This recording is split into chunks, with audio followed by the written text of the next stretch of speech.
ಮುನಿಸು ಕರಗಿ ಮತ್ತೆ ಒಂದಾಗ್ಬಿಟ್ರು ಅತ್ತೆ ಸೊಸೆಯಾದ ವಿಶಾಲು ಶ್ರಾವಣಿ ಸುಬ್ರಹ್ಮಣ್ಯ. ಶ್ರಾವಣಿ ಮತ್ತು ಸುಬ್ರಹ್ಮಣ್ಯ ಹನಿಮೂನ್ಗೆ ಅಂತ ಹೊರಟಿರ್ತಾರೆ.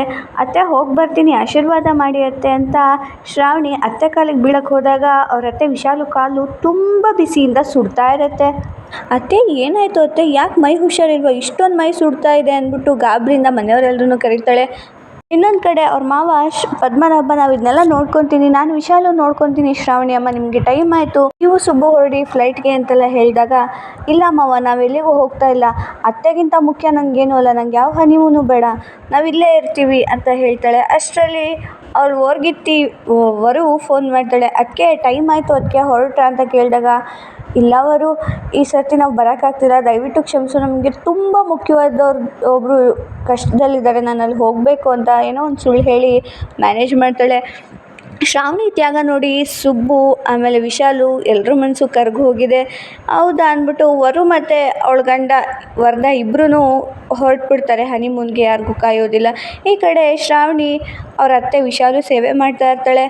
ವಿಶಾಲು ಮಾತ್ರ ಒಳಗೊಳಗೆ ಕರಗ್ತಾ ಇರ್ತಾಳೆ. ಶ್ರಾವಣಿ ಬಂದು, ಅತ್ತೆ ನಿಮ್ಮ ಮಲ್ಕೊಳ್ಳಿ ಅತ್ತೆ, ನಿಮ್ಮ ಕಾಲು ನೋವು, ಮೈಕೈಯೆಲ್ಲ ನೋವ್ತಿರ್ಬೇಕು, ನಾನು ಕಾಲು ಹೊತ್ತುತ್ತೀನಿ ಅಂತ ಕಾಲು ಹೊತ್ತುತ್ತಿರ್ಬೇಕಾದ್ರೆ ವಿಶಾಲು ಮನಸ್ಸು ತಡೆಯೋದಿಲ್ಲ. ಶ್ರಾವಣಿ ಅಮ್ಮ ಅಂತ ಪ್ರೀತಿಯಿಂದ ಅಪ್ಕೊಂಡು ಒಳಗೆ ಶುರು ಮಾಡ್ತಾಳೆ.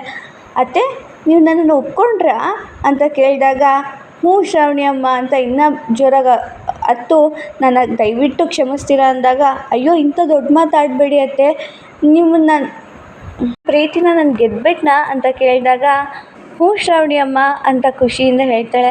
ಮತ್ತು ಯಾಕೆ ನನ್ನನ್ನು ಮೊದಲೇ ಮಾತಾಡಿಸ್ಲಿಲ್ಲ ಅಂತ ಮತ್ತೆ ಶ್ರಾವಣಿ ಕೇಳಿದಾಗ, ನಿನ್ನೆ ರಾತ್ರಿ ನೀವು ಸುಬ್ಬು ಜಗಳ ಆಡ್ತಿದ್ರಲ್ಲ, ಅದಕ್ಕೆ ಸುಮ್ಮನಾಗೋದೆ ಅಂತ ವಿಶಾಲು ಹೇಳ್ತಾಳೆ. ಅತ್ತೆ ಅದು ನನ್ನ ತಾತ ನನ್ನ ಹೆಸರಿಗೆ ಕೋಟ್ಯಾಂತರ ರೂಪಾಯಿ ಆಸ್ತಿ ಬರೆದಿಟ್ಟಿದ್ದಾರೆ, ಅದಕ್ಕೆ ಸುಬ್ಬುದು ಮ್ಯಾರೇಜ್ ಸರ್ಟಿಫಿಕೇಟ್ ಆಗಬೇಕು, ಅದಕ್ಕೆ ಸೈನ್ ಮಾಡಿದ್ರೆ ಮಾತ್ರ ಆಸ್ತಿ ಸಿಗೋದು, ಅವ್ರ ಆಸೆ ಈಡೇರೋದು ಅಂತ ಹೇಳಿದಾಗ, ನೀವೇನು ಯೋಚನೆ ಮಾಡಬೇಡಿ ಶ್ರಾವಣಿ ಅಮ್ಮ, ನಾನಿದ್ದೀನಿ, ನಿಮ್ಮ ತಾತನ ಆಸೆ ಈಡೇರಿಸೋದಕ್ಕಾದ್ರೂ ನಾನು ಸುಬ್ಬುನ ಒಪ್ಪಿಸ್ತೀನಿ ಅಂತ ಶ್ರಾವಣಿಗೆ ಪ್ರೀತಿಯಿಂದ ಅತ್ತೆ ವಿಶಾಲು ಮಾತು ಕೊಟ್ಟಿದ್ದಾಯಿತು. ಇದಿಷ್ಟು ನಾಳಿನ ಸಂಚಿಕೆ, ಮತ್ತೆ ಸಿಗೋಣ, ಅಲ್ಲಿವರೆಗೂ ಬೈ ಬೈ.